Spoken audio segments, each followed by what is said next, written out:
But our next candidate is George Phillips, who is running for state representative from the 60th district.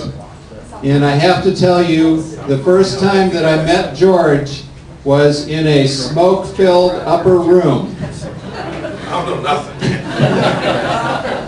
I got invited to a meeting, and it was at the Old Mentor Cigar Shop. Now I tell you, I'm not a cigar smoker, and if I get invited to another meeting there, I probably won't attend. I didn't organize it. But that's where we met, got to hear about him. I've talked to him subsequently, and I believe him to be a good candidate. Thank you. And so we'd like to hear from George. So George, you've got 5 minutes, and then you can take questions. Come on around here and use the microphone so everybody in the back can hear you.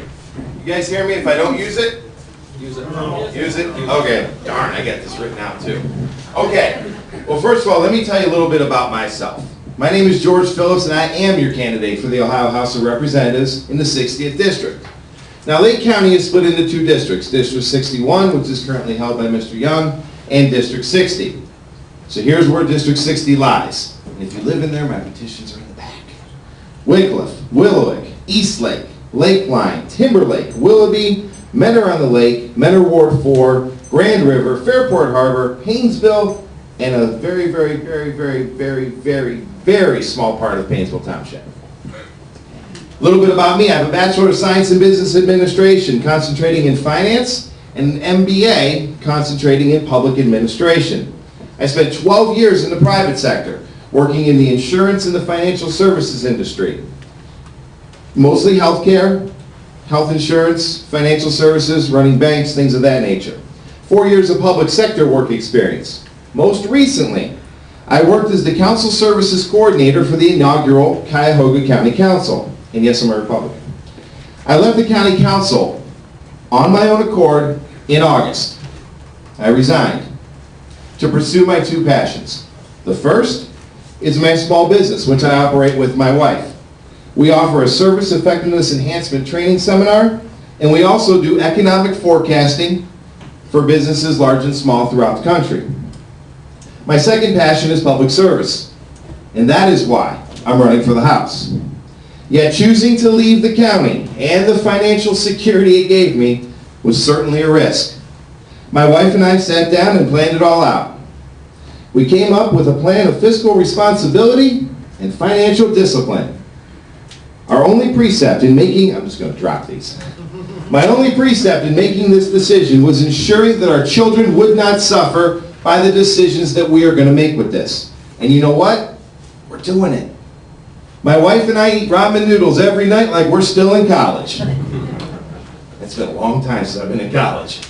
But our children are not suffering. They're still playing soccer, buying Xboxes, playing basketball and softball, and doing everything that they love. And here's my thing. If my wife and I can get by with a 50% reduction in our household income, have a rainy day fund to deal with life's obstacles, and still live a good life, even if it means eating ramen noodles, then I think Columbus can do the same. Thank you. And that's what I plan on doing. Making Columbus realize that we can do more with less. And I don't want them to realize it. I will work tirelessly to ensure that Columbus is fiscally responsible. Now, the first way we can ensure that Columbus is fiscally responsible is obviously by lowering taxes. However, I will not go to Columbus and lower one tax so that I can raise another. I will study the budget to find waste and inefficiencies. And 2015 is a budget year, ladies and gentlemen. With a government as large as ours is, I'm confident that there will be many to find. However, finding government waste and inefficiencies is not my only priority. I'm going to Columbus to ensure that House District 60 is the best place to live, work, and raise a family. Now let me tell you a story. A few months ago, I picked my son Dominic, 9 years old, up from school. And he said, "Dad, can you do me a favor? Can you fix the schools? I'm bored. I'm not learning anything." Well, hearing that broke my heart, obviously, and it cemented my candidacy for the House of Representatives. Our area and state need an educational, thank you, need an educational system that works not only for the administrators, but works for the children, the parents, and the business owners that want to hire qualified local candidates. Our educational system should ignite a lifelong yearning for knowledge and wisdom. It should prepare our children for college and the workplace. Did you know there's 132 and 4-year colleges in the state of Ohio, and only 24.1% of all Ohioans over the age of 25 hold a bachelor's degree or higher? How can we attract jobs if our children do not have the education to perform these jobs? How can we inspire the entrepreneurial spirit if our children do not have the tools and knowledge to become entrepreneurs? Education and job creation go hand in hand. Without one, you definitely do not have the other. So it is my priority to fix our educational system so that we can attract new jobs and new companies to this House district. Fiscal responsibility, lower taxes, education, and jobs are the key to a healthy and prosperous Lake County, and ultimately a healthy and prosperous Ohio. However, I cannot do this alone. I can't do this by myself. That's why we kicked the king out 238 years ago. Because we can't do it by ourselves. One person cannot make the necessary changes so that we can live with a limited government. Or limited government dedicated to making the beacon of light on top of a shining hill rise once again. This is why I need you. This is why Lake County needs you. And this is why Ohio needs you. We need you to continue to spread the word, here you go, so that liberty is still alive. She may be wounded, but she's still breathing. We need you to educate others so we can tear down this social structure that deems we must listen to our government before we listen to ourselves. But if we're to do this, we must accept responsibility that comes with our liberty. We must be ready to take the helms of our lives. We must be ready to take the helms of our lives to prepare our family, friends, and neighbors to take the helms of their lives.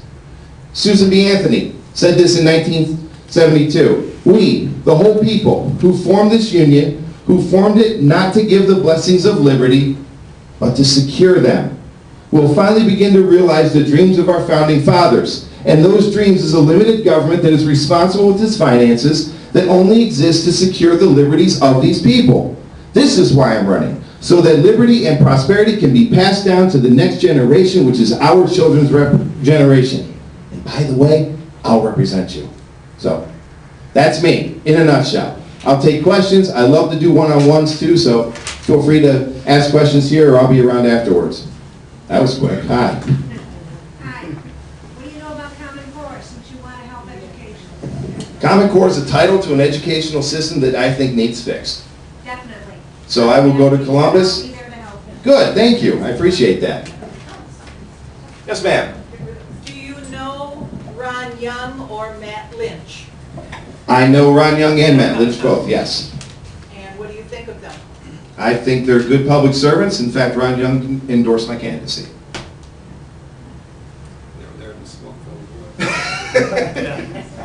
Yes, sir. Do you think the state has a role in education? Absolutely. Really? I think we have to make that role. Yeah, thank you. Oh, yeah. I think we need to work with the school boards, the teachers, everyone. We all need to work together, and that's what's frustrating with me. We all need to sit down, maybe in the smoke, we'll invite Chuck to the smoke-filled room to sit down again. Okay? But we need to work together, come up with good ideas, and make some changes. Simple as that. It's not rocket science. What kind of changes do you want to make in education from a representative standpoint? I want my kids not to be bored. I want my kids to not just go to school to take a test. I want my kids to have learning. I want my kids to understand American history and where they came from. I want them to understand math. I want them to understand geometry. I want them to understand the sciences. In fact, at my son's school, I called the principal. This has nothing to do with politics. I'm taking my politic hat off, putting my parent hat on. They're not learning history, and I'm a social studies dork, okay? So I called a friend of mine who's a Garfield impersonator, and on January 31st at Edison School, he's coming. And he's bringing this huge display of all this old presidential memorabilia. There's a sprue from the USS Constitution, all kinds of neat stuff. And he's going to sit in the gym all day, and the kids are going to come in 20 minutes at a time. He's going to give a little presentation and let them like actually feel and touch history. You know, that's me. Welcome back, America. You know. Yes, sir. I know in the past you've mentioned transparency. What are your plans for transparency in the House? Here's my plan for transparency. You're sending me to Columbus in November, or in January 15, technically. And so I'm an open book to what I'm doing down there. Call me, email me. My website, my state website, and my personal website will have legislation that we're talking about in committee. It will have legislation that I'm voting on. And quite frankly, it'll be I'll be relying on you. Hey guys, here's what I'm doing. What do you guys think? Once elected, I will have a town hall meeting once a month, bare minimum. You know, it's not a part-time job for me. I mean, I left the full-time job to do this. So when elected, it will be a full-time job for me. And, one second, promise. I'll have a town hall meeting minimum once a month. You come, here's what's going on, here's what we're voting on, here's what's coming up. You can come blast me if you want. Why did you do this? Why did you do that? I'll tell you why. And we have a dialogue all the time.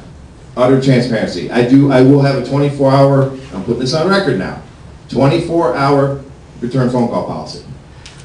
There is enough time in the day to call people back. I'm sorry. Except me and you, we played phone tag for like 4 days. But thank you guys, I really appreciate it.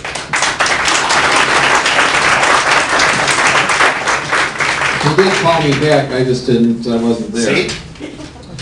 Okay,